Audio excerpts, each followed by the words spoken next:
Do livro Parnaso de Além-Túmulo, Augusto dos Anjos, Chico Xavier. De onde venho? Das eras remotíssimas, das substâncias elementaríssimas emergindo das cósmicas matérias. Venho dos invisíveis protozoários, da confusão dos seres embrionários, das células primevas das bactérias. Venho da fonte eterna das origens, no turbilhão de todas as vertigens, em mil transmutações fundas e enormes, do silêncio da mônada invisível, do teto e fundo abismo horrível, vitalizando corpos multiformes.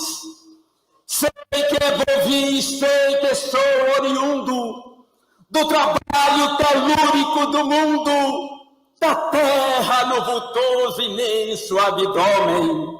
Sofri desde as intensas torpitudes das lavras microscópicas e rudes, a infinita desgraça de ser homem. Na terra, fui apenas terrível presa, simbiose da dor e da tristeza, durante penosíssimos minutos.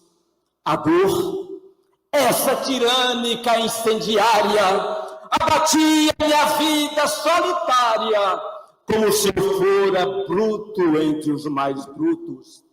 Depois voltei desse laboratório, onde me revolvi como infusório, como animal medonho obscuro, até atingir a evolução dos seres, conscientes dos teus deveres, descortinando luzes do futuro. E vejo os meus incógnitos problemas, iguais a horrendos e fatais dilemas, enigmas insolúveis e profundos. Sombra egressa de lousa dura e fria, grito ao mundo meu grito que se alia a todos os anseios gelebundos. Homem, por mais que gastes teus fosfatos, não saberás analisando os fatos, ainda que desintegres energias, a razão do completo e do incompleto. Como é que o homem se transforma um feto entre 270 dias? A flor da laranjeira, a asa do inseto, um estafermo, um cálice de mileto, como existiram, não perceberás. E nem compreenderás como se opera a mutação do inverno em primavera e a transubstanciação da guerra em paz. Como vivem o novo e o obsoleto, o ângulo obtuso e o ângulo reto dentro das linhas da geometria. A luz de Miguel Ângelo nas artes e o espírito profundo de Descartes no eterno estudo da filosofia. Porque existem as crianças e os macróbios nas coletividades dos micróbios que fazem a vida enferma e a vida sã. Os antigos remédios alopatas e as modernas dosagens homeopatas, produto da experiência de Hahnemann. A psicanálise freudiana, tentando aprofundar a alma humana com a mais requintadíssima vaidade, e as teorias do espiritualismo, enchendo os homens todos de otimismo, mostrando as luzes da imortalidade. Como vive o canário junto ao corvo, o céu iluminado, o inferno torvo, nos absconsos refolhos da consciência, o laconismo e a prolixidade, a atividade e a inatividade, a noite da ignorância e o sol da ciência, as epidermes e as aponevroses, as grandes atonias e as nevroses, as atrações e as grandes repulsões, que, reunindo os átomos no solo, tecem a evolução de polo a polo em prodigiosas manifestações, como os degenerados blastodermas criam a descendência dos palermas no lupanar das pobres meretrizes. Juntos, dois palacetes higiênicos, onde entre gozos fúlgidos e edênicos cresce a alegre progênia dos felizes. Os lombricoides mínimos, os vermes, em contraposição com os paquidermes, assombrosas antíteses do mundo, é o gigante e o germe originário, os milhões de corpúsculos do ovário, onde há somente um óvulo fecundo, a alma pura do Cristo, a de Tibério, vaso de carne podre, o cemitério, e o jardim recendendo de perfume, o doloroso e teto cataclismo da beleza louçando o organismo, repleto de dejetos e de estrumes, as coisas substanciais e as coisas outras, as ideias conexas e as loucas, a teoria cristã e Augusto Conte, e o desconhecido e o devassado. E o que é ilimitado e o limitado na ótica ilusória do horizonte? Os terrenos povoados e o deserto, aquilo que está longe, o que está perto, o que não tem sinal e o que tem marca, a funda simpatia e a antipatia, as atrofias e a hipertrofia, como as tuberculoses e a nasarca, os fenômenos todos geológicos, psíquicos, científicos, sociológicos, que inspiram pavor e inspiram medo. Homem, por mais que a ideia tua gastes, na solução de todos os contrastes, não saberás o cósmico segredo. E, apesar da teoria mais abstrusa, dessa ciência inicial confusa, a que se acolhem míseros ateus, caminharás, lutando além da cova, para a vida que eterna se renova, buscando as perfeições do amor em Deus. Vozes de uma sombra, Augusto dos Anjos, Chico Xavier, do livro Parnaso de Além Túmulo. Salve, salve, galera! Que bom estar com vocês, com as graças de Deus, de Jesus, mentores e colaboradores desse canal. Eu estou aqui com um coração saltitante de alegria de estar conversando com uma figura fantástica que quem acompanhou o FEARTE sabe disso, e quem acompanha o canal dele também sabe disso, e que agora está aqui no canal, fazendo as honras desse momento mágico, agradecendo a Deus, a Jesus, aos mentores e colaboradores desse canal. E é sempre assim, pedindo a vocês, se inscrevam no canal, porque vai valer a pena cada segundo que vocês vão assistir. Cada segundo. Então, assim, participem, passem, deem os seus likes. E é o seguinte, eu combinei com o Delmiro, depois eu conto o segredo, mais na frente eu conto o segredo, e eu combinei um negócio com o Delmiro que vai ser muito bacana, legal? Então, olha só, gente, eu estou aqui com Delmídio Macedo, tá certo? Ator, diretor, músico. Então, assim, aí a gente se conheceu, vou contar a historinha para a gente. Quem não conheceu, tem lá no canal dele os recortes do nosso bate-papo. Um doutor Saúde. Então, o doutor Salu, que participou do FEARTE, fez essa gracinha e trouxe hoje. E essa amizade com Delmídio foi legal. Bom, trazê-lo para Poema dos Mortos-Vivos tem uma história. E qual é a história? Eu travei com todos... Porque, assim, eu tinha uma tradição, toda quarta-feira eu vim com um poema comentado. Mas só que quando chegou Augusto dos Anjos, eu travei. Não teve jeito, eu não conseguia passar de Augusto dos Anjos. E o detalhe, eu tentei pular, mas não deixaram. Entendeu? Não deixaram eu pular. Foi assim no tiro. Falei, pronto, eu estou ferrado. Aí, inesperadamente, de forma angelical e de gratidão, Delmídio aparece no FEARTE, recitando o poema Vozes da Sombra, Vozes de Sombra, de Augusto dos Anjos, que é do livro Parnaso de Além Túmulo, tá? Que a gente vai fazer um comentário já sobre ele, que para quem não sabe, Vozes de uma Sombra, tá certo? De Augusto dos Anjos, e que, assim, sempre foi polêmico, Augusto, né? O negócio Augusto sempre foi polêmico. Mas vamos deixar, daqui a pouco eu falo. Vamos lá, Delmídio, é com vocês. Eu vou falar o programa todo. Vai, Delmídio.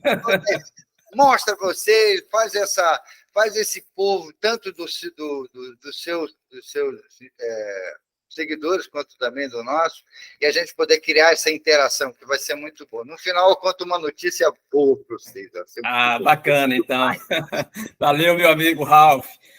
Olá, meus amigos, minhas amigas, internautas, confreiras e confrades. Desejo a vocês aí muita paz. Quero agradecer ao amigo Ralph Dantas, aí de Feira de Santana, né? Pelo convite feito a mim, para que juntos possamos aí comentar o poema. Estou com o meu também aqui, um brinde a você aí, ó.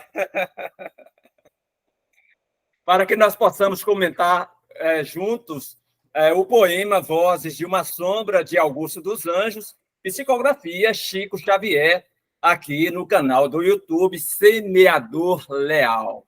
Certo? É um prazer imenso. Falou bem, eu achei que deu uma enfatizada esse Semeador Leal. Pois bacana, então, eu sou ator, né? Ator profissional. Eu iniciei a minha carreira de ator no grupo artístico BTV Guanambi, que é um grupo de extensão da Universidade do Estado da Bahia, na minha cidade de Guanambi, Bahia, em 1997. Só para lembrar o seguinte, Feira de Santana e Guanambi são 640 quilômetros, com correção do Márcio, né? Exatamente.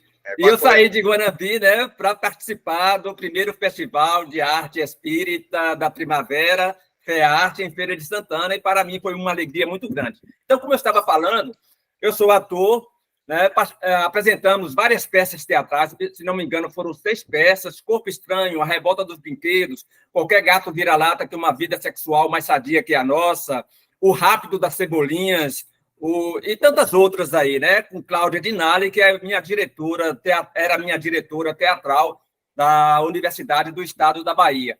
E eu também estudei música, né, na Escola Musical Delmídio Macedo Filho, que o meu avô era maestro clarinetista, e a escola recebeu o nome dele, né?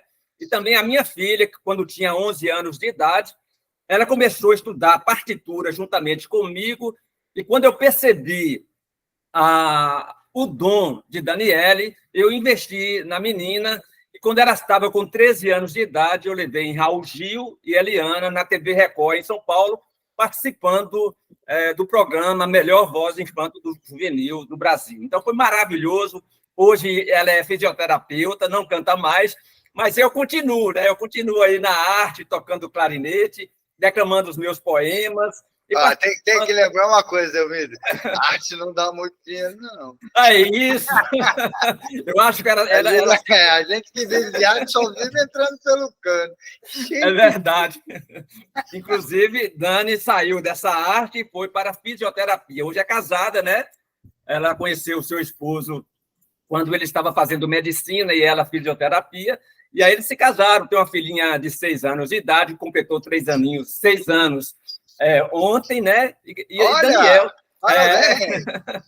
E Daniel completou 3 anos também. Então, eu continuo, né, fazendo os meus trabalhos, participando do Psil Poético, né, que são 40 e tantos anos consecutivos que o Psil Poético, em Montes Claros, Minas Gerais. Quando eu estava apresentando o meu personagem, o velhinho Baltazar, 90 anos, o poeta Rogério Salgado viu o trabalho lá em Montes Claros, me levou para Belo Horizonte, para o um encontro poético lá de Belo Horizonte, que é o Belô Poético, e de lá eu saí para São Paulo, Curitiba e vários outros estados brasileiros. Então, o Baltazar abriu as portas para mim, assim, para que eu pudesse apresentar os meus trabalhos e declamação, né? Eu gosto muito de declamar os poemas. Isso é importante, porque, assim, para nós, eu também adoro, né? Mas eu não decoro os meus poemas, é um problema sério. Mas sim, eu tenho que complementar, diz aí. É o seguinte, eu tenho 4 livros publicados, né? O primeiro livro foi Homem Nu Vestido de Afeto, que é um romance autobiográfico, um livro de poesias, natureza, divino, amor, Vidas Entrelaçadas, que é inspirado pelo espírito Américo Zier, e Alameda do Bosque Azul, também inspirado por Américo Zier. Estes livros estão aí disponíveis na Amazon, né? Quem quiser adquirir o e-book, né, pode entrar lá para conhecer os livros de Delmiro Macedo, tá certo? Bacana. Quando eu for a Guanambi, eu quero autografar, tá? Com certeza, viu? Legal, olha só, também, assim como você, eu também tenho 3 livros de poemas, porque assim, você viu que lá na festa eu disse, olha, é difícil, eu estou parado de escrever poesia, meu amigo. Sabe, essa história de só escrever poemas, contar, porque assim, eu tenho uma veia romântica, né? Então, eu gosto de escrever quando eu estou apaixonado. Mas eu já recebi algumas psicografias, o que já me deixou mais feliz, sabe? Bacana. Viu? E já coloquei no canal essas que eu recebi, psicografias, porque é uma diferença, é engraçado, porque é uma diferença muito gritante na forma que eu escrevo e na forma que eu recebo. É gritante o negócio. Aí eu descubro que não sou eu. Aí eu digo, isso aqui não sou eu, não, porque não é a minha forma de escrever. É isso mesmo. Mas Ralph, é o seguinte, como foi que eu cheguei até o FEARTE, né? Eu estava participando aqui em Salvador, do encontro espírita que Peixinho faz sempre aqui, Peixinho, André Luiz Peixinho, como é o nome o encontro geral que faz sempre aqui todos os anos. O Congresso. O Congresso Espírita, né? E eu estava lá no Congresso, resolvi dar uma saída, né? E quando eu estou em determinado local, um rapazinho jovem chegou para mim assim, você é irmão de Linda Berg? Porque ele já conhecia minha irmã, né? Falei, por que você está dizendo isso? É porque você parece com ela, né? Eu falei, não, eu sou sim, sou irmão de Linda Berg e tal. E aí ele me apresentou, Felipe, né? Grande Felipe. Grande Felipe, gente boa, muito gente boa. Aí eu falei dos meus trabalhos, falei da poesia, falei do clarinete, falei, rapaz, vai ter agora a FEARTE lá em Feira de Santana, se você puder comparecer. Depois ele me apresentou o Cal, né, que eu mando um abraço para Felipe e para Cal. E para o doutor Salude, né, claro, né, meu amigo. E aí foi assim que eu cheguei até a Feira de Santana e espero continuar fazendo trabalhos maravilhosos aí com você, até inclusive na Semana Espírita, se for o caso, né? Participar com vocês. Eu gostei muito de vocês, da Irmandade, da receptividade que vocês fizeram para comigo aí em Feira de Santana. É importante, já estamos com umas datas, como você já viu, nós estamos já com uma data prevista. Existe uma variação aí na história, certo, que é em novembro. O retorno do segundo FEARTE vai ser em novembro. Vou deixar minha agenda agendado aí. Já deixa agendado aí, porque é novembro. Dentro dessa ideia, porque aí, para complementar, esse vínculo ficou tão forte, gente, que aí eu resolvi, como eu disse a vocês, trazer o Delmídio para a gente comentar Augusto dos Anjos para que eu destravasse. Eu vou te contar um segredo. Olha, eu toquei bateria na minha juventude. Opa! E aí formei 3 bandas de rock. E essas 3 bandas, na época do Capital Inicial, Distrito Federal, tal, o Paralamas do Sucesso fez o seu primeiro sucesso, foi Vidal e Sua Moto, e também o início do Legião, que foi naquele período do aborto elétrico. O Brasília era fervilhante, meu irmão. E aí a gente entrou nessa onda. E como eu não consegui ser músico, né, porque era meu grande sonho, até fui buscar a faculdade, mas como eu tocava bateria, percussão não é aceita. Aí lá vai não. Aí fui para o rádio. Pô, se eu não posso ser música, eu vou para rádio. Aí trabalhei em rádio e tal. Aí aqui, ó, agora, falei, já que eu não consigo escrever, vamos falar dos poetas, ou da vida Muito bom, passada, entendeu? muito bacana. E aí eu travei, porque comecei a fazer na sequência do Parnaso de Além Túmulo, mas eu não consegui passar do Augusto, cara. Não foi difícil passar do Augusto. Mas, como eu disse no início do programa, nós conseguimos entender mais ou menos com o Delmídio, foi aí que houve o convite para ele participar do programa, de forma que a gente pudesse interagir melhor e eu sair do ostracismo, gente, poder voltar a falar dos poemas, o poema dos mortos-vivos, Que bom, viu? que é a grande proposta desse reencontro. Aí, claro, o convite foi fazer. Eu vou só comunicar. Não vou comunicar agora. Emocional. Então é o seguinte, gente, eu quero só revisando para a gente, só para a gente lembrar, lembrando que a primeira edição de Parnaso de Além Túmulo aconteceu em 1932, tá certo? Trazia, na época, 60 poemas de 9 poetas, certo? 4 portugueses, entre portugueses e brasileiros, tá certo? A partir da segunda edição, em 1935, foram sendo gradualmente incorporados novos poemas até a sexta edição. Na sexta edição que ficou fixado a quantidade de poemas que nós temos até hoje, que são 269, com 56 autores luso-brasileiros, renomados e anônimos, porque aqueles que apareciam lá para o Chico psicografar e não perdia tempo, andava mal. Não dá porque a gente estava encarnado. Porque, não, 32 não estava, não. 32 nem eu, nem você. Sim, é verdade. Nem eu, nem você. Quem sabe a gente não fez parte desse negócio? Eu tenho uma ligação muito com Minas Gerais lá, a Inconfidência Mineira, quem sabe, né? Eu não sei, eu descobri que eu tenho muito a ver aqui em Feira de Santana, acredita? Bacana. Aqui em Feira de Santana eu descobri que tem alguma coisa aqui que eu tinha que estar aqui agora. Bom, bacana. Então aí a gente vai falar de Augusto dos Anjos, eu vou abrir um leque dele agora para a gente poder entender. Entendeu? Nasceu em 1884, desencarnou em 1914, na cidade de Leopoldina, Minas. Era professor do colégio Pedro II, né? Inconfundível pela bizarria da técnica. Mas tem um detalhe nesse detalhe aí.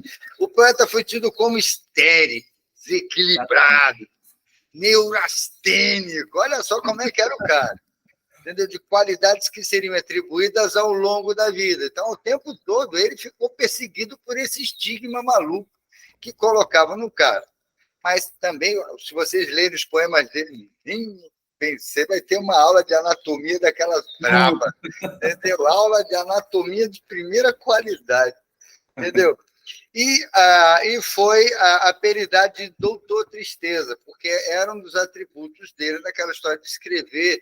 Verdade, Um parnasianismo forte, né? Tanto é que ele foi classificado depois mesclando termos filosóficos, embebido em puríssimo vocabulário, pessimismo e vocabulário científico, né?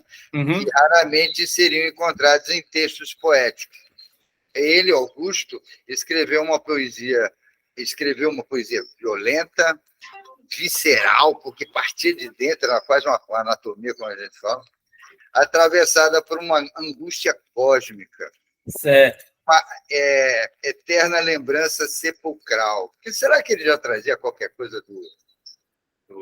coisa, né? E o único livro que ele deixou foi interessante, que foi escrito em 1912, que é o Eu, né?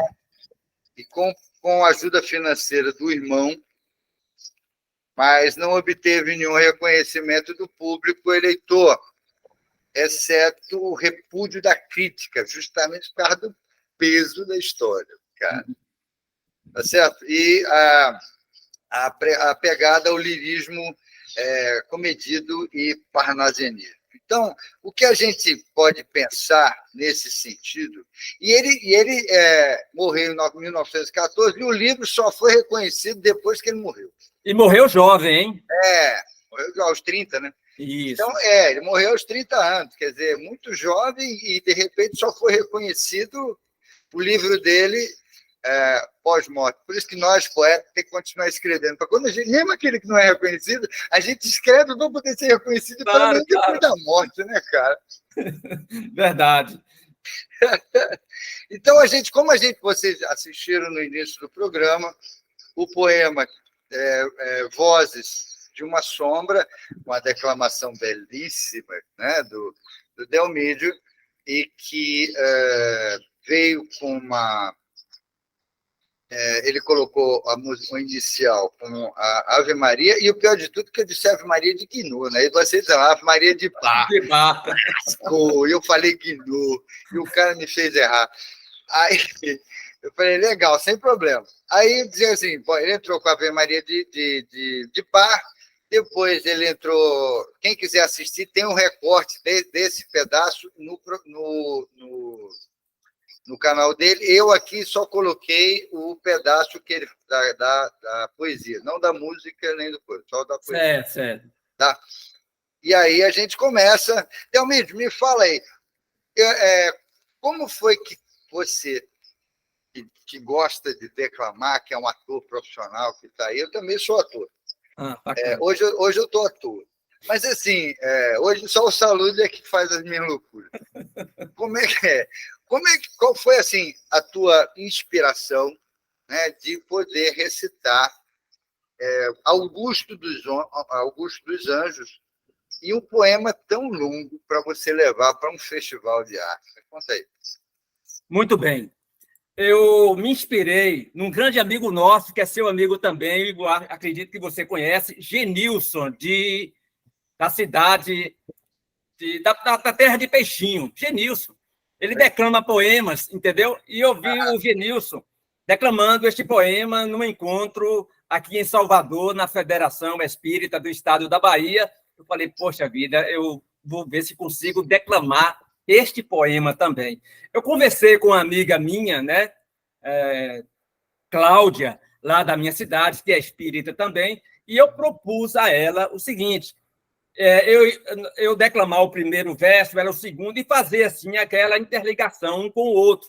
E nós declamamos numa semana espírita aqui de Guanambi. Então, foi desta forma que eu comecei a declamar e conhecer melhor o Augusto dos Anjos, o poema Vozes de uma Sombra, e a partir daí eu declamo nas rádios em minha cidade. Claro, ele é um poema muito longo, eu não posso tomar conta do programa da rádio, então eu declamo ali umas 7 estrofes, e aí parto para o final, informando, né, dos outros, que tem outras estrofes também. E também declamo nas minhas lives, né, no meu canal do YouTube. E foi desta forma aí que eu quero até mandar um abraço para o nosso amigo Genilson aí. Avisa o seguinte, o link do canal dele vai estar na descrição do vídeo, tá? Vai estar lá embaixo na descrição do vídeo para que vocês acessem o canal dele. Eu acho que Genilson é de Serrinha, onde é a terra de Peixinho, não é isso? É isso mesmo. Pois é, meu amigo, foi dessa forma, E aí é o seguinte, Ralf, nós sabemos que quando o espírito desencarna, ele continua o mesmo espírito do outro lado, ele não modifica nada, né? Então, se a linguagem de Augusto... Inclusive a forma também, né? Você fica... A forma do perispírito é igual à última encarnação, segundo... Exatamente. Como integrava a linguagem de Augusto dos Anjos, integravam, né? Termos considerados antipoéticos, como, por exemplo, podridão da carne, cadáveres féticos e vermes famintos, como também por causa da sua retórica delirante, por vezes criativa e por vezes absurdas, só lembrando que ele continua na pátria espiritual, né? Com esses mesmos pensamentos, com essas mesmas vocações, e quando ele vai, claro, psicografar, transmitir através de Chico Xavier o livro Parnaso, o livro Vozes de uma Sombra, é claro que Chico Xavier teve reuniões com estes espíritos, poetas, poetisas brasileiros e portugueses, na espiritualidade maior.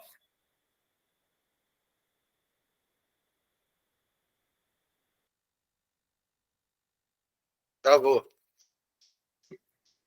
Está ouvindo? Travou, vai fundo. Foi dessa forma que Augusto dos Anjos, né, através de Chico Xavier, trouxe esse poema belíssimo, maravilhoso, que vocês vão perceber durante os nossos comentários. Porque, na realidade, quando a gente pensa nisso, quando ele começou esse poema, é interessante que ele traz, nesse poema, nas 3 primeiras estrofes, como a gente viu, refaz a sua, podemos assim dizer, né? Trajetória desde a formação do planeta na sopa primordial, não é isso? Sim, exatamente. Ele faz essa rebuscada e, claro, já mostrando os elementos ao qual ele levou quando partiu. Sim. A forma rebuscada das palavras, o apego fortíssimo à rima altamente qualificada, riquíssima, né? E que a gente, que já era inerente dele, por ser um parnasiano, né? Eu me lembro que eu estava vendendo meu livro de poesia também, aí, num barzinho, aí alguém que estava do outro lado, aí gritou, poeta! Barzinho lotado. E era um barzinho, um restaurante, barzinho, que a nata de Brasília se reunia, que era chamado Beirute. E aí ela grita, poeta, eu lá do outro lado, né? Ela, poeta, por que você não deixa a rima para os parnasianos? Ou até alguém por aí, parnasianista, para a gente conversar, entendeu? Porque, assim, eu acho que a rima vem de uma forma bem natural. Claro, evidentemente que a gente não vai usar rimas de verbo, né? Porque aí fica muito complicado. Mas, assim, a gente tenta fazer da melhor forma possível. E ele busca muito isso, né? Quando ele começa a olhar a forma como ele usa a rima, né? E como ele começa o poema, de onde venho? Né? Quando ele entra no de onde venho, e aí ele vai responder de onde ele veio. É verdade. A sopra primordial, né? Certo? E aí ele termina essas 3 primeiras estrofes que ele vai falar sobre que a infinita desgraça de ser humano. Ser homem. De ser homem, né? Porque aí ele realmente faz uma historinha assim, ainda é a marca do pessimismo dele, né? Quando ele busca, quando ele traz essa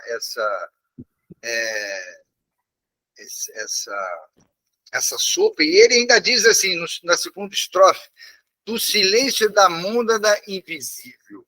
Ele ainda estava do outro lado, mas ainda verme, protozoário, fontes, venho da fonte eterna das origens. Olha só, ele vai lá na visceral, ele vai buscar lá embaixo. Ele não perdeu tempo e não perdeu o jeitão, né, de escrever, não é isso? Isso mesmo. Nessa primeira estrofe de Augusto dos Anjos, já começando o nosso comentário, né? Nesta primeira estrofe aí, quando ele fala de onde vem, há uma visão de espírito imortal, né? Das eras remotíssimas, como você falou. Isso quer dizer que todos nós que estamos estagiando no reino hominal, como espíritos reencarnados, nós surgimos ali, fomos criados simples e ignorantes há milhões e milhões de anos, quando surgiram as cósmicas matérias. Já estávamos ali estagiando como centelhas divinas. Então, passando pelos invisíveis protozoários, que são grupos de animais pequeninos, microscópicos, né? E surgimos ali nas células primérrias, nas primeiras bactérias. O que ele está afirmando nessa resposta é justamente isso, que somos seres antigos, né?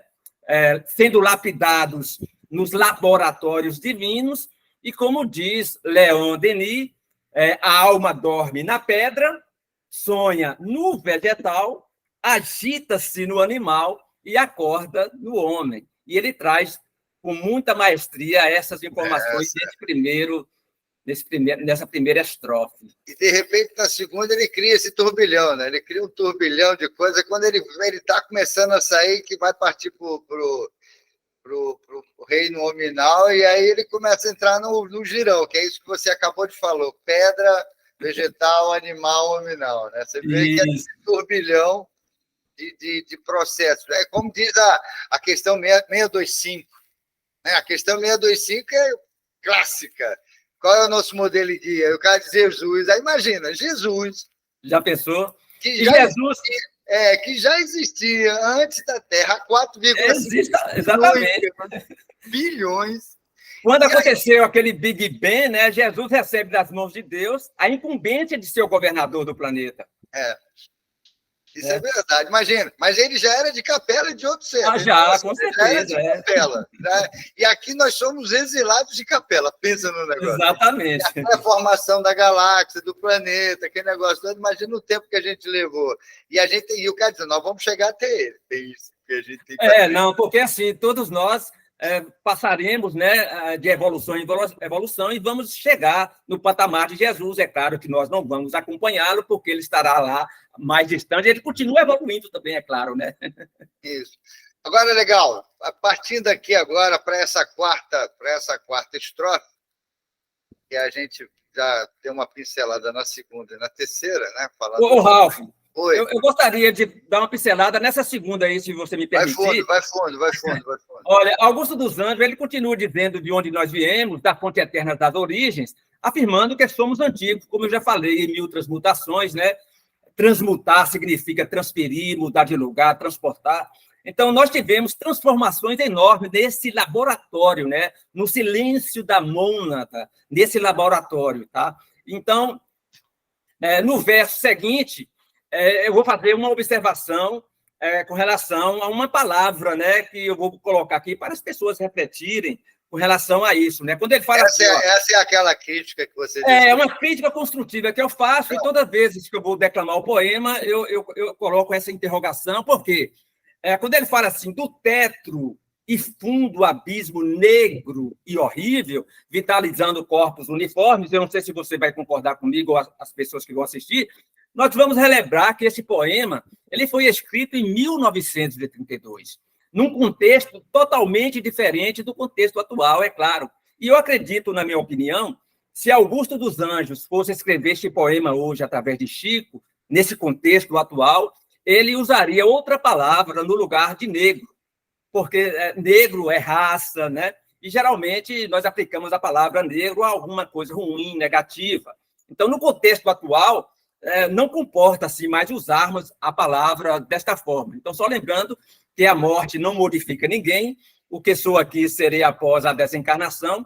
Então, esta observação que faço é para deixar aí a reflexão sobre esta parte desse nome, né? Dessa palavra que, naturalmente, ele iria... Eu penso assim como você declarou, né, a sua... e a gente, como diz o outro, poeta é poeta e você não pode mudar. Né? Certo. Você não pode mudar tanto, e o que é escrito ficou escrito. Claro, né? Exatamente, é verdade. Outra história. Então, a gente tem que pensar assim, que cada um, assim como você pontuou, que cada um pense da melhor forma possível. Claro, exatamente. Que não se sinta, digamos assim, que o termo seja pejorativo, e assim como a sua pontuação. Em 1982, nós tínhamos ainda resquícios do racismo forte. Exatamente.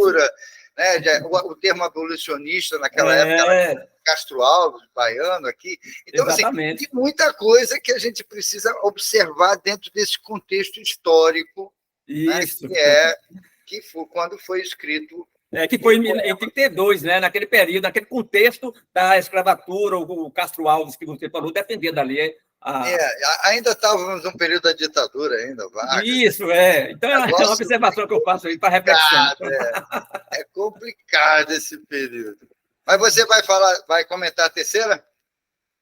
Eu posso adiantar aí, nessa estrofe, o autor continua afirmando que somos gestados no imenso abdômen, né? Sei que volvi e sei que sou oriundo, né? Ele fala do trabalho telúrico, né? Desse trabalho telúrico. Telúrico vem de quê? De torpeza da ação realizada na Terra, né? Ele fala das larvas também, das larvas microscópicas e rudes. Uma larva é um certo animal em estado de desenvolvimento, né? Que já abandonou o seu ovo. E ali, quando Augusto dos Anjos diz a infinita desgraça de ser homem, aquilo que você estava falando, eu penso assim, porque o reino hominal, o espírito já adquire ali o livre-arbítrio, né? Ali começa a responsabilidade, e muitas vezes... A nossa escravidão, né, também, né? Porque é onde começa a nossa escravidão, como diz Haroldo. Fala muito sobre isso. Por isso eu acredito que ele diz assim, a infinita desgraça de ser homem. Justamente por isso. Nós adquirimos o livre-arbítrio, aí começa a responsabilidade, e muitas vezes nós procuramos a porta larga, a porta da perdição, né? E passamos a colher aquilo que plantamos, né? Eu estou colhendo hoje aquilo que eu plantei ontem e vou colher amanhã o que estou plantando hoje, né? Por isso, o planeta Terra é um planeta de sofrimento, de angústia, né? Se você pensar nisso aqui, a gente viu lá na reencarnação do Sigismundo, quando ele reencarnou, né, no livro lá do Libertação do André, sim, sim. Fotografia também de Chico, que ele fala de como é feito a transição, né? O espermatozoide que é conduzido, e se a gente pensar nisso aqui, a formação do ser humano ele é através de uma microcélula que vai se dividindo, criando até formar essa coisa bela. Entendeu? É isso mesmo. E nós sabemos de milhões e milhões de espermatozoides, mas o que vai chegar no óvulo é aquele que nós necessitamos, que o espírito necessita. A forma e mostra direitinho como é que funciona essa proposta, essa reencarnação de Sigismundo. Quem quiser não ler o livro, leia, porque o livro é muito bom. Mas sempre digo o seguinte: para chegar a esse livro, A Libertação, comece pelo nosso lar e vai descendo. Inclusive, tem um filme também a respeito disso, se não me engano, né? Tem o nosso. A reencarnação de Sigismundo. Tem que tomar um cuidado danado. Não é fácil, não. Até entender a questão da ovoidização, meu amigo. É complicado, viu?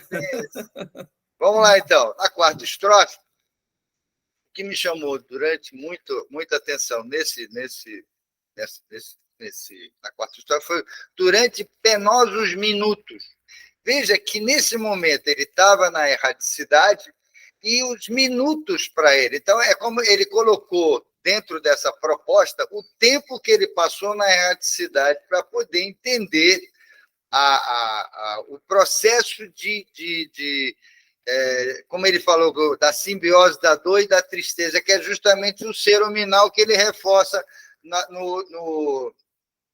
no parágrafo, na estrofe anterior, né? Como isso processa dentro dele, né?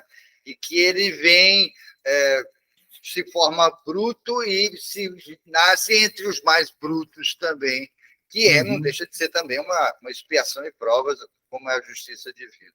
Exatamente. A simbiose é viver juntos, ou seja, organismos ali vivendo juntos, né, se transformando em evolução. Essa é a grande ideia, né? E aí ele continua na quinta estrofe, dizendo depois. Esse depois aí eu coloquei como desencarnação, quer dizer, ele encarna e reencarna. E a grande barato desse poema é que ele mostra duas coisas importantes. Primeiro, os vários mundos, né? A pluralidade dos mundos e também a pluralidade das existências. As existências da reencarnação. E ele mostra isso bem claramente. Ele não faz alusão meio poética, não. Ele fala, é isso aqui, é pão, queijo, posto. Exatamente. Então... E quando ele fala aqui da dor também, é porque nós sabemos que a dor, nessa fase, existe a dor expiação, a dor prova, e também a dor evolução, que atinge aí todos os seres, né? Quando ele fala dessa dor, né? Deixa eu ver aqui, é a quinta estrofe, né? A dor, essa tirânica incendiária. Né? Exatamente. Abatia-me a vida solitária. Ele mostra que a dor é um bisturi né, que corta precisamente para que você possa sentir e refletir É porque sobre... muitas pessoas perguntam assim, por que os animais sofrem, né? Se não tem nada para expiar, se não tem nada para provar, né? Mas é a dor, a evolução que atinge a todos nós, todos os seres. Isso é verdade. Então, aí ele entra aqui na... Depois voltei desse laboratório, quer dizer, ele reencarnou, né? Voltei desse laboratório, né? Ou seja, desencarnou e voltou à erraticidade, né? Que é quando ele anda, onde resolvi como infusório, como animálculo, olha só o termo, medonho e obscuro, né? De atingir a evolução, a consciência espiritual que se descortina presente, passado e futuro, não é isso? Isso, ele descortina luzes do futuro com o nosso livre-arbítrio, exatamente aquilo que nós falamos, né? Com a nossa consciência, a partir deste momento, tendo responsabilidade dos nossos atos. Então, nós descortinamos luzes do futuro, que é o espírito imortal, né? Isso é verdade. Então, a gente continua aí com essa visão dele, quando ele se encontra, ele começa a refletir, a encontrar a si próprio e buscando esse entendimento entre ele ser inteligente, ou seja, ser individual, inteligente, espírito, e quando se está encarnado, que é quando você tem o livre-arbítrio e que você começa a ter os seus problemas de encruzilhadas, né? Vou para frente, vou para um lado, vou para o outro, né? Começa as encruzilhadas. E nessa reencarnação, o espírito vai perdendo, entre aspas, a consciência, né, para que receber um livro em branco para uma nova história a ser contada. Lembrando, eu quero só fazer um adendo aqui, lembrando que no Parnaso de Além Túmulo, Augusto dos Anjos nos deixou 31 poemas. Pense! Isso. 31 poemas! E só lembrando, Ralf, que Chico Xavier, se não me engano, tinha 20 anos de idade. O primeiro livro psicografado por ele. Já pensou? É verdade. Imagina pegar 31 poemas desse nível. Esse nível aí. Só tinha até a 4ª série. Exatamente. Pegar poemas nesse sentido seriam, acho que... Você já pensou se Chico dissesse, isso aqui é tudo meu? Caramba, É claro que ele já traz essa bagagem do passado, né? Um espírito evoluidíssimo, trabalhador da seara do Cristo ali, né? Com certeza. Mas vamos lá, continua a quinta estrofe, vai tocando o barco aí. A quinta estrofe, você já comentou já aí depois, né? Eu falei do depois, entra aí no eu vejo os meus Aí eu vejo os meus ignócitos problemas iguais a horrendos e fatais dilemas, né? Incógnitos. O que é isso? É o não conhecido, que não se sabe nem se tem conhecimento sobre. Então, esses problemas, né, que ele tem desconhecidos, dilemas, né, alternativa em que não há opção satisfatória, né, conjuntura difícil, é o dilema, né, desse enigma insolúveis, né, enigmas insolúveis. A coisa difícil de compreender o enigma, né? E aí ele fala sobre a sombra egressa, né, que se saiu, que se afastou de lousa dura e fria, que é uma pedra escura, né? Grito ao mundo, meu grito que se alia. Então, os gemebundos, quando ele fala a todos os anseios gemebundos, são os gritos, né? Muitos lamurientos, e ali ele observa ele fala, né, sobre esse grito ao mundo, né, de anseios gemebundos, onde muitas pessoas ficam ali, espíritos, naturalmente, né? É engraçado que na próxima estrofe ele fala dos 260 dias de gestação. Isso. A gestação dele que fez quando ele voltou, né? Ele fala da como é que em homem se transforma o feto entre 260 dias. Veja aquela coisinha linda, bonitinha que a gente adora, e de repente pode ser coisas que vocês nem imaginam. E ele alerta, né, que nós podemos gastar os nossos fosfatos, ou seja, analisar os fatos, estudar muito, mesmo assim, nós somos pequenos ainda para entendermos o completo, para entendermos a ciência divina, né? E aí já sabemos muitas coisas, mas não sabemos tudo. Por quê? Porque nós estamos no segundo degrau da evolução, no planeta Terra, um planeta de provas e expiações, e apenas no segundo degrau da evolução. Então, nós estamos ainda rastejando para entender esta ciência divina. Então, é por isso a importância de estudarmos a doutrina dos espíritos, este manancial de amor e sabedoria que é o espiritismo, para podermos entender melhor sobre a... E ele fala isso um pouco mais embaixo, na estrofe mais embaixo, faz essa história do espiritismo. Ele entra com isso daqui a pouquinho. Ah, bacana. Ele entra daqui a pouquinho. Aí o que você tem agora? Quando ele entra falando da gestação, que aí ele fala da flor de laranjeira, quando você começa a despertar para o mundo, sim. Né? A fecundação, porque eu acho que quando ele a asa do inseto, para mim é a fecundação. Sim. É a fecundação, é quando o inseto vem na flor, colhe o néctar e vai para outra flor e você tem a fecundação, tá certo? Mas é engraçado que aquele, se alguém duvidasse desse poema, se fosse dele, seria complicado. Que aí ele entra com uma palavra, né? Está fermo, que aí você vê que é uma pessoa pasmada que fica no ar sem ação nenhuma, preguiçoso. Sim. Mas aí ele joga um Tales de Mileto. Né? Ele joga um Tales de Mileto aqui, com dois modos, ele fica muito difícil. Que foi um grande pensador, um filósofo, um matemático, né? Matemático grego.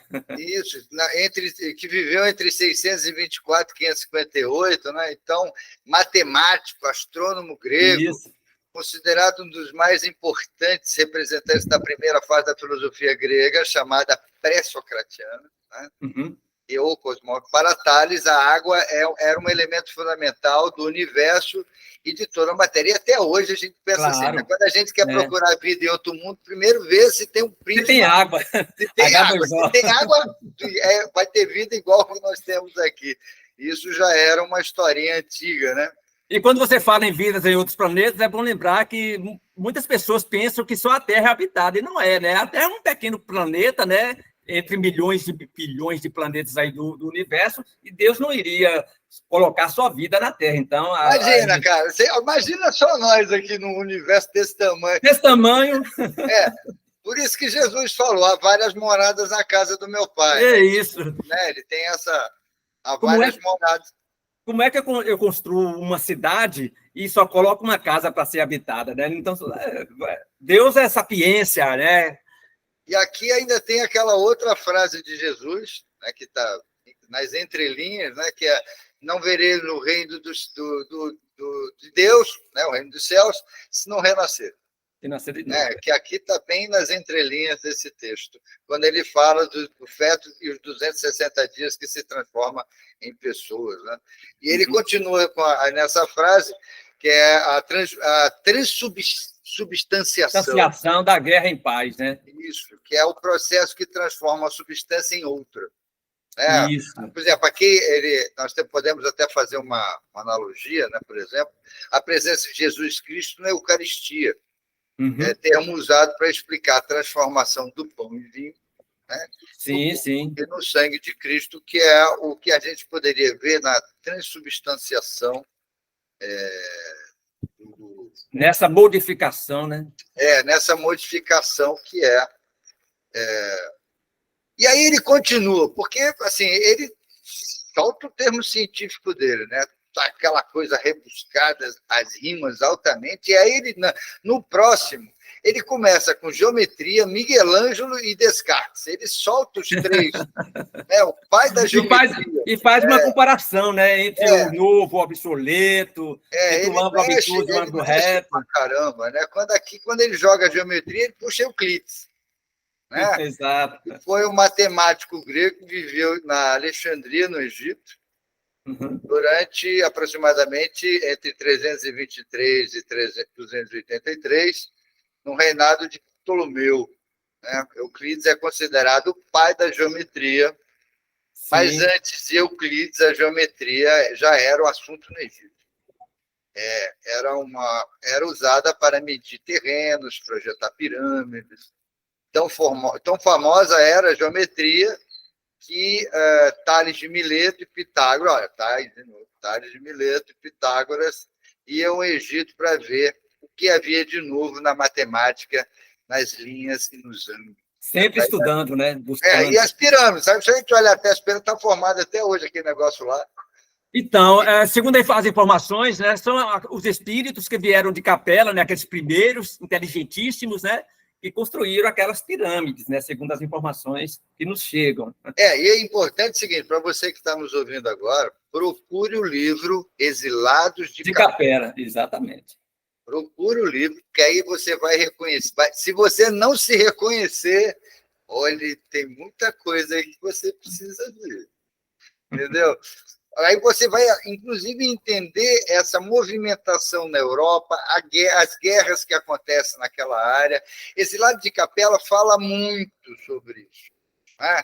Sobre essa, por que essa, digamos assim, esse crescimento foi para lá. Mas lembrando que o Brasil tem outra historinha, tá certo? Ele não acompanha isso, não. O Brasil tem outra história. Para quem quer saber da história do Brasil, lê lá de Humberto de Campos, Brasil, Pátria do Evangelho, Coração do Mundo. Do mundo, Pátria do Evangelho.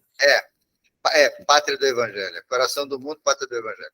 Então, leia esse livro. Para quem não leu, leia, porque é outra poesia, é um poema fantástico, riquíssimo de informação, tá certo? Para a gente poder entender.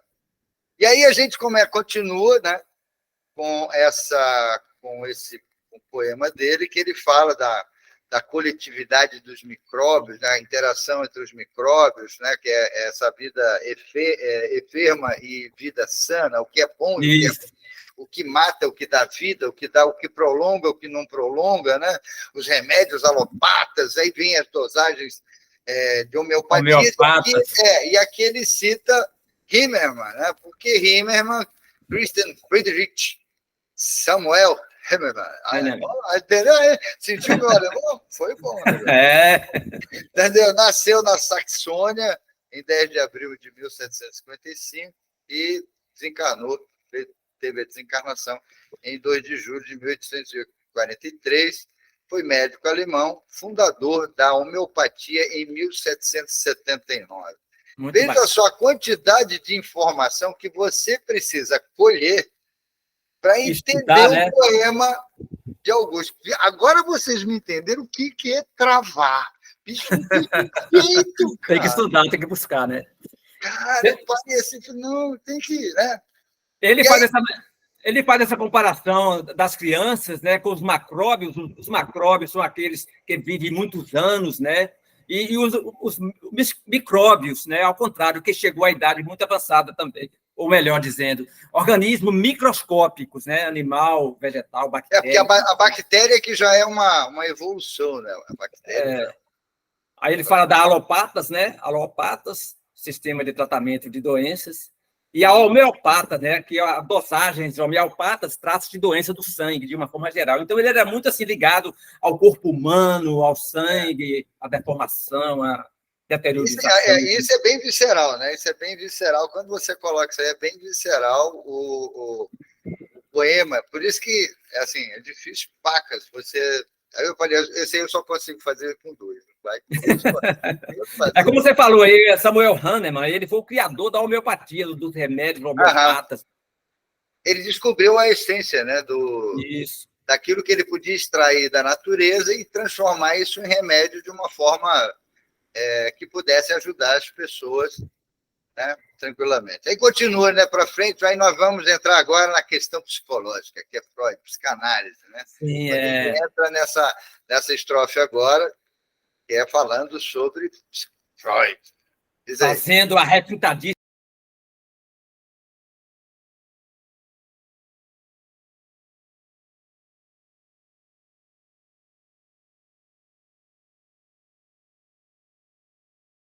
Do espiritual, né? Daquilo que ele... Graças a Deus que hoje, não agora, mas que hoje, a psicologia já está entendendo essa história de vidas passadas, né? De terapia de vidas passadas, para poder buscar os gatilhos que nós trazemos para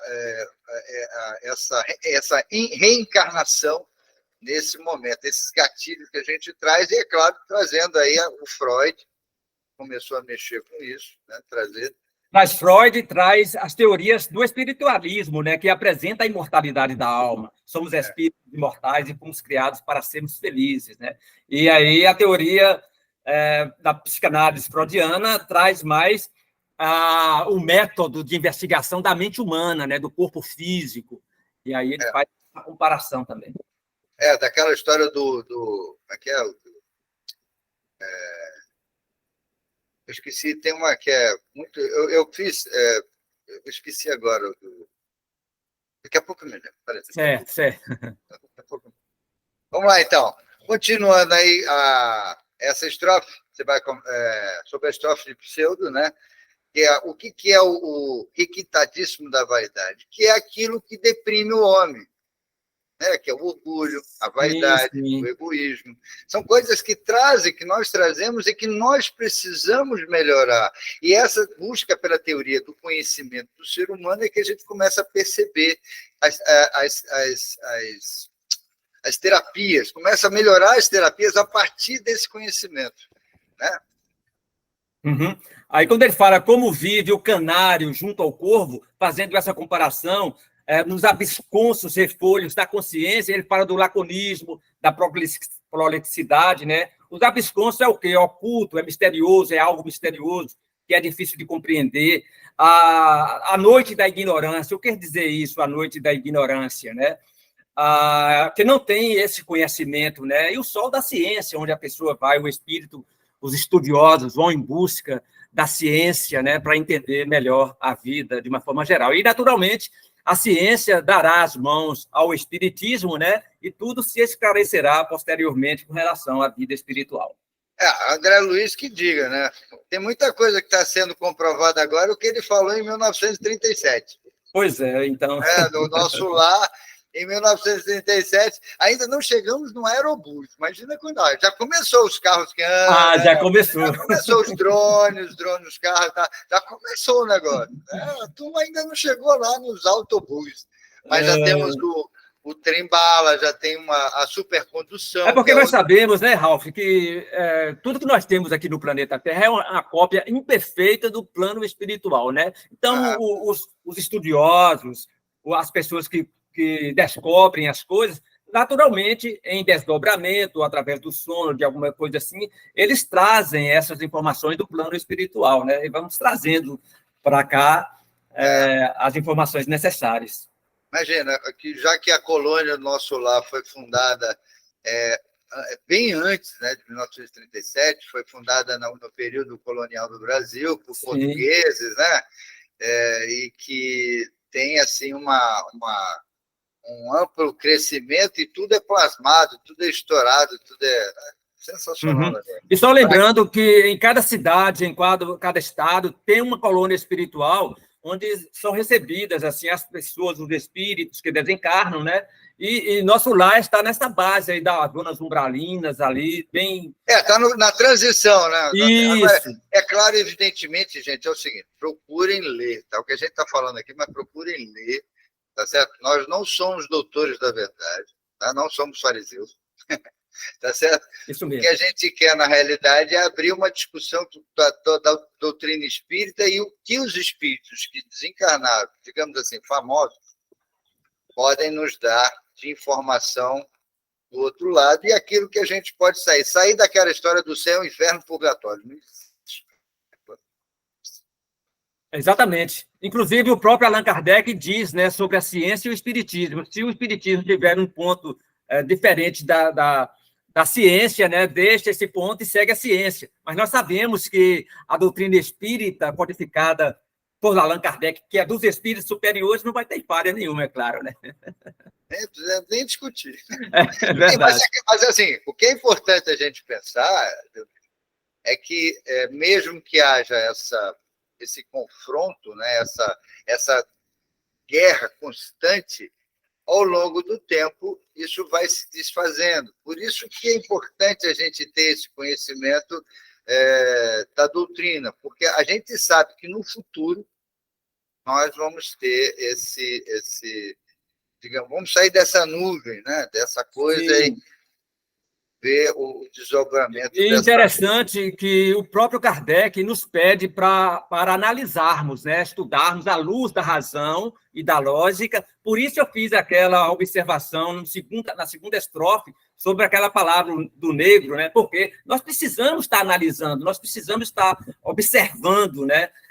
E fazendo as nossas pontuações e olhando realmente os contextos de cada época. E há quem diga, toma no pé da letra o negócio, dizendo que Kardec é racista da revista do... Não, exatamente, eles falam. Existe uma linha que fala justamente do racismo de Kardec, quando ele diz que eu não sou, não. Não, de forma nenhuma. Como é que um ser humano, como um espírito de escola como ele, iria ter esses preconceitos? De forma nenhuma, né? Agora, as falas, por exemplo... Mas foi em cima do que ele escreveu. Então, buscaram no pé da letra. Exatamente, não foi pela razão. Pé da letra, de repente, pegar a Bíblia e ler no pé da letra, né? Sem entender. Não pode, de forma nenhuma. E naquela época, Jesus, como ele mesmo fala, que não podia falar com a mesma linguagem dos homens, né? Ele tinha que falar com a linguagem que as pessoas pudessem entender, e por isso que até hoje a gente estuda o que ele falou há 21 séculos atrás. É mais fácil um camelo entrar pelo buraco de uma agulha, o que é camelo é o animal de forma nenhuma, né? Não é. Era a linha que era feita com o pelo do camelo. Exatamente. Hoje a gente sabe que é isso. É isso aí. Vamos lá, então, continuando.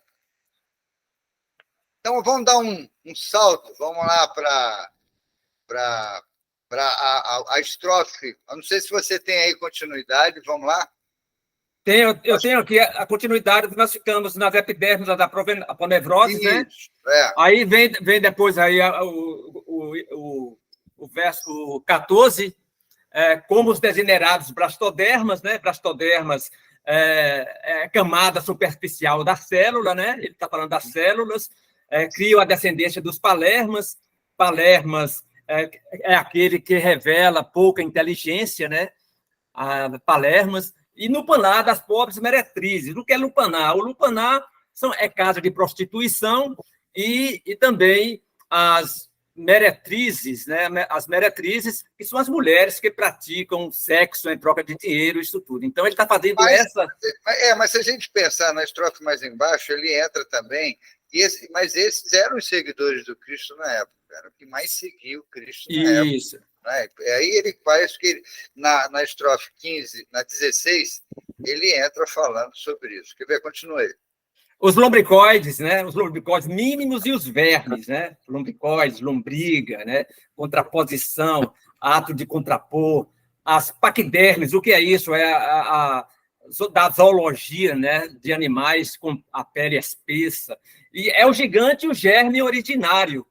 Os milhões de corpúsculos do ovário, onde há somente um óvulo fecundo, aquele que você falou lá no início, né? Fecundo. E aí, na próxima, ele fala: a alma pura do Cristo e a de Tibério. Tibério Graco, que já era o romano, né? O imperador, né? A alma pura de Tibério.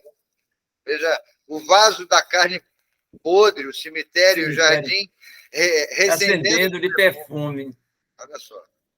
Veja que o Cristo, como diz Augusto Roberto de Campos, na oração de um morto pelo morto, ele fala que que Jesus nos ensinou a doutrina do túmulo vazio, né? Ele tem uma frase que fala sobre isso, que é a doutrina do túmulo vazio, que aquilo ali é matéria, o que vale realmente é o espírito, né? E aqui ele fala nesse sentido, não é isso?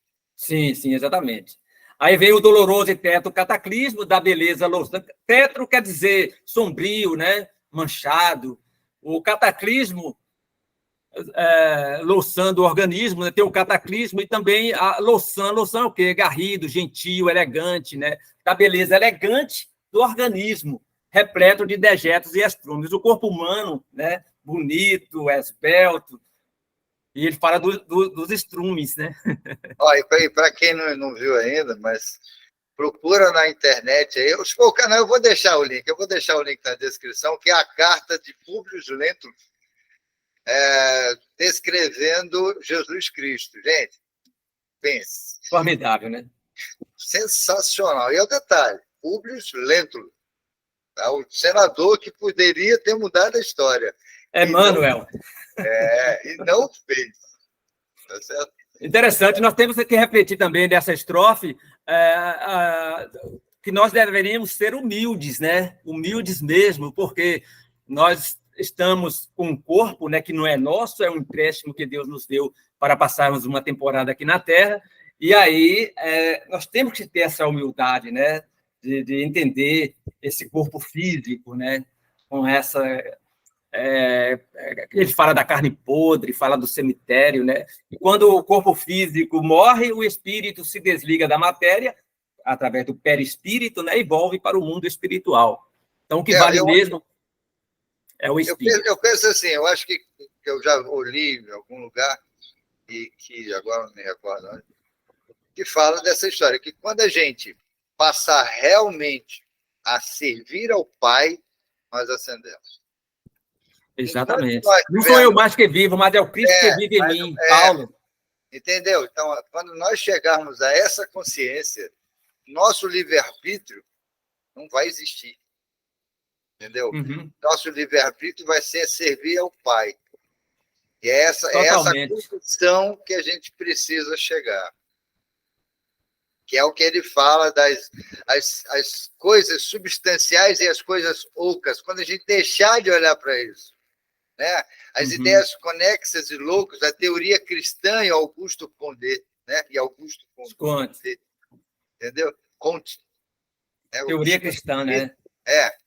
Desconhecido e o devasado, né? O que é limitado e ilimitado, né? Uma óptica ilusória do horizonte. Ou seja, você olhar para o horizonte, mas se iludir. É como dizer que a Terra é plana. É verdade. Você olha para o horizonte, antigamente o pessoal dizia muito, se você for até o final do mundo, você vai cair aonde? Vai cair num grande abismo. E até hoje, pense, pleno século XXI, ainda tem gente achando que a Terra é plana. É verdade. Tem muitas pessoas ainda defendendo essa tese, né? E a ciência já provou, claro, né? Claro que não é, mas tem pessoas ainda querendo aparecer. Eu acho, para mim, querendo aparecer. Com todo respeito às opiniões, não tenho nada contra. Mas... Então, nessas estrofes aí, Augusto faz comparações, né? Substâncias, as coisas substanciais, as ocas, as conexas e as loucas. Ele vai fazendo, assim, umas comparações, né? O que é o ilimitado e o limitado nessa ótica ilusória do horizonte, né? Esse horizonte nosso da vida, né? Entendendo. Isso é verdade. Que aí, quando ele vai para aquela do terreno povoado, do deserto, né? Ele vai jogando de um lado para outro o que é, o que não é, o que tem, o que não tem, o que está longe, o que está perto. O que está perto, né? O que é simpático e não simpático, né? Que ele fala, afunda a simpatia e a antipatia. Né? Ele mexe com a atrofia e a hipertrofia, né? Muscular. Então, você tem toda essa... E a tuberculose... Tuberculose e a nasarca. Que é um edema generalizado devido à infiltração de líquido. É um inchaço, né? Um inchaço. Então, você tem essa história dentro do conceito dele. E aí ele vai nessa vibe, digamos assim, né? Essa vibe, que é quando ele entra no momento otimista, que é já no final do poema, quando ele fala homem, quando ele acorda, né? Acorda, gente! Entendeu? Que é um momento de quando ele dá aos homens leitores, né, do poema uma visão otimista, alá Augusto. Né? Tem detalhe que isso é alá ele. É o otimismo voltado dele, né? Por mais que a ideia tua gastes, que aí ele finda concluindo o que ele falou no início. Não gaste os teus, né? Os teus...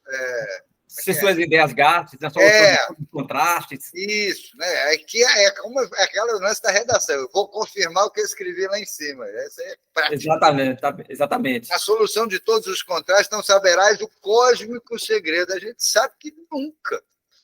E nós estamos ali no segundo degrauzinho, muitas pessoas querendo saber. Claro que aqui com os estudos, né, com a vivência no estudo da ciência, que nós vamos começar a despertar sobre esse cósmico segredo divino, né? Por isso que ele fala, para a vida que é eterna, se renova buscando as perfeições do amor de Deus. Assim que ele encerra.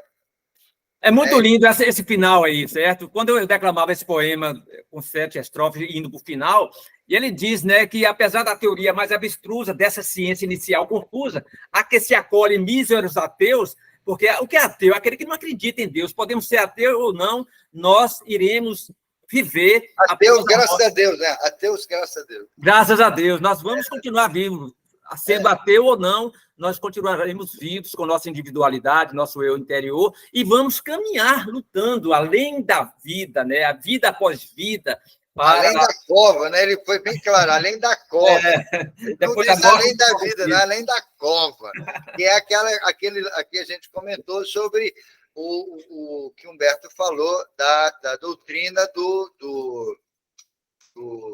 da cova vazia, né?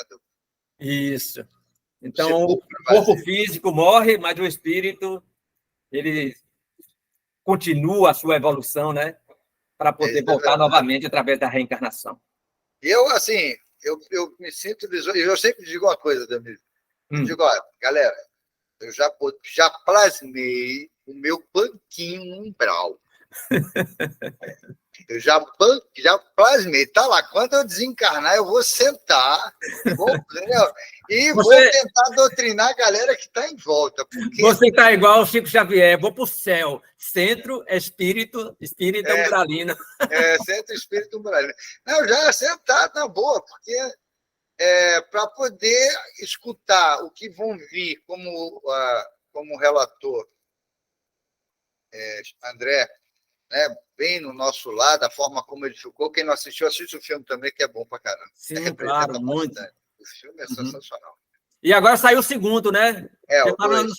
O 2 já saiu. E tem no YouTube o último livro, A Vida Após Vida. O último livro também é filme. O roteiro, a filmagem não está tal qual o Nosso Lar, mas o roteiro do filme está sensacional. O último livro é Vida Além da Morte, Após a Vida, eu esqueci agora o título. Mas tem no YouTube também, um ator renomado, tem no YouTube também. Tem vários filmes espíritas importantes, maravilhosos no YouTube. Eu vou colocar se eu puder, colocar na descrição do vídeo também, para vocês poderem assistir e entender o que a gente está falando. Bom, o que eu queria falar no início, não falei, o que eu combinei com o Delmiro, ele vai estar presente conosco, essa é a surpresa, hein? Ele vai estar presente uma vez por mês conosco, a gente fazendo esse comentário divertido e bem humorado e, de certa forma... Na visão espírita.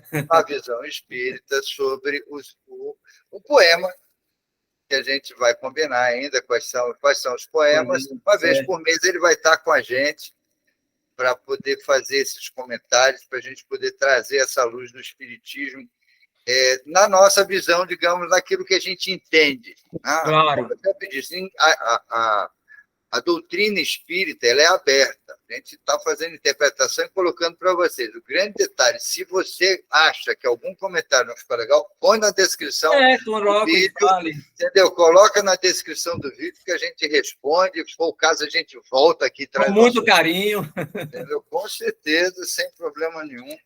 Ei, Ralf, eu quero dizer para você assim, que nada acontece por acaso, como nós sabemos, na visão espírita, né? Eu conheço o Felipe lá no Encontro Espírita, né, no Congresso, vou para a Feira de Santana. Antes disso, eu pesquiso na internet, vejo o doutor Salude fazendo convite, né? Ele faz o convite, depois ele passa assim direto, vai para lá. Aí, quando eu vejo o doutor Salude, né, lá no FEARTE, falei, isso aí eu já conheço, né? Agora eu não conhecia o ator, né? O ator eu não conhecia. Aí quando você chega para mim e faz aquela entrevista, né, que foi super importante e maravilhosa, aí que depois você me procurou, né, comentando sobre o assunto, eu falei, então você é o doutor Salude, né? Exatamente. Eu não estava conhecendo o doutor Salude. Pois é, meu amigo, então é isso. Nada acontece por acaso. Eu estou aqui com vocês, será um prazer imenso estar aqui com você, né, fazendo esse trabalho maravilhoso de divulgação dos poemas espíritas e comentando, né, de acordo com a nossa vivência, a nossa observação. Com a nossa experiência, que eu acho que isso é legal, porque para que a gente possa entender, dentro da luz do que já temos, só Chico são mais de 500 livros, fora Meimei, fora outros que nós temos. A bibliografia é extensa e, é claro, sem contato com o Pentateuco. Exatamente. É só dizendo que eu nasci numa família espírita em 1961, né? Meu avô foi um dos fundadores do Núcleo Espírita Obreiro do Porvil, o nome dele, Delmídio Neves de Macedo Filho. Na minha família tem 3 Delmídio, né? O meu bisavô, meu avô e eu. E aí eu reencarnei nessa família. Tive problemas seríssimos na juventude, de obsessão, e ideias suicidas, muitas vezes. E fala, coleguinha! E aí foi Fala, coleguinha! E a espiritualidade, vendo a minha situação difícil, ele intui o meu avô para ele colocar em minhas mãos, depositar em minhas mãos, os romances espíritas. Eu digo o seguinte, a pessoa, para conhecer o espiritismo, precisa conhecer os livros de Allan Kardec, os espíritos, que é o espiritismo, o livro dos médios, Agentes e tal, o Céu e o Inferno, mas eu mesmo conheci pelos romances, há 2000 anos, 50 anos depois, A Granja do Silêncio e tantos outros romances, né, de Emmanuel, de André Luiz, e aí foi amenizando esse sofrimento meu de obsessão, entendeu? Então, um espírito aproximou de mim certa vez, eu senti aquele badalado do coração, fiquei uma semana e tanta sentindo mal. Meu pai levou no médico, o doutor Silvio, e ele falou, rapaz, não tem nada, não. Aí meu pai falou, já sei o que é. E naquela época, Ralf, a desobsessão da nossa cidade era aberta, né? As pessoas assistiam. Então, quando eu entrei... O exorcismo, né? O exorcismo. Naquela época era. Aí, quando eu entrei com minha mãe, sentei lá na assistência, e meu pai também, aí a vidente muito boa, né, a Lisete, ela chegou assim, quando os trabalhos começaram, assim, perto de Macedo, eu tinha um menino com a bola debaixo do braço, e foi justamente num campo de futebol que ele aproximou de mim, entendeu? Aí ele foi doutrinado, e a partir daí eu comecei a estudar este manancial de amor e sabedoria que é a doutrina dos espíritos. Não, é fantástico. Olha, eu acho que muitas das coisas que a gente tem hoje, talvez assim como você falou, tendências suicidas. E eu disse muito bem, coleguinha, eu também. Quando você falou que é por acaso, não foi não, cara. Não. Entendeu? Feira de Santana não é à toa, cara. Não é à toa. Querido, eu quero agradecer imensamente a participação sua no programa. Sim, não esquecendo, nós vamos fazer estreia simultânea. Eu vou editar o coisa, mando para você. Sim. A gente fazer uma estreia simultânea no seu canal e no meu. Legal. Colher informações, colher toda essa história e a gente poder fazer... Eu não sei nem como é que funciona essa história, mas você manda sair, eu digo de horário e você faz a mesma coisa aí do outro lado. A gente vai combinar direitinho e ver como é que faz isso, tá certo? Eu também tenho que ver como é que eu vou passar esse vídeo todo para você. Ô, Ralf, já que nós falamos em suicídio, eu fiz um poema falando sobre suicídio, eu gostaria de encerrar com ele. Por favor, será um prazer, cara, por favor. Então é o seguinte, suicídio, nem pensar, Delmídio Macedo. Porta falsa e enganosa que abre constantemente, sugando seres invigilantes, descrentes, que pensam desaparecer ao destruir o corpo físico, veículo que nos conduz na regência do Senhor. Suicídio, lê do engano, pois continuamos vivos na outra dimensão, com nossa individualidade, nosso eu interior, angustiado, sofrendo por ter praticado esse ato tão nefando. Ei, acalme-se um pouquinho, aguarde o tempo que lhe foi determinado. Alguém olha por você e não lhe deixa sucumbir. Seu anjo guardião, seu amigo protetor, o conduzirá pelos labirintos, enfrentando tempestades, abraçando e beijando, conduzindo na viagem, porque você é importante. Ei, acalme-se um pouquinho, aguarde o tempo que lhe foi determinado, ore, o mestre sorri para você abrindo seus braços, aconchegando com carinho, pedindo para você esperar só um pouquinho. A luz, no final do túnel, o ilumina, brilha, trabalha na sua vinha, buscando os infelizes, deprimidos, melancólicos, e você perceberá que a sua dor é pequenina e que seu corpo é uma dádiva, presente ofertado pelo excelso Criador, que ele ama de verdade. Ei, suicídio? Nem pensar. Nem pensar. É sério, nem pensar. Acho que encerramos, assim, digamos, com chave de ouro o programa de hoje. Agradeço a você, Delmídio. Agradeço aos internautas, tanto do canal do Delmídio quanto do meu canal, do Senador Leal. E que, claro, depois desse poema, merece todos os likes possíveis e imaginários. Entendeu? Todos possíveis e imaginários desse sistema. Eu quero você se inscrever no canal e fazendo parte desse grande projeto que a gente já vai começar. Hoje é o primeiro, já estreia, e todo mês daqui para frente, uma vez por mês, estaremos trazendo um poema e discutindo à luz do Espiritismo. Eu que agradeço a grande oportunidade pelo convite que você me fez. Foi um prazer imenso conhecê-lo, claro, reencontrando você nessa vida, né, nessa existência, e desejar um feliz 2024 para você, para Felipe, para Cal, para todos os coordenadores deste encontro fantástico que foi o primeiro Festival de Arte Espírita da Primavera em Feira de Santana. Muita paz e até a próxima. Legal. Paz e luz para vocês. Paz e luz, muita paz.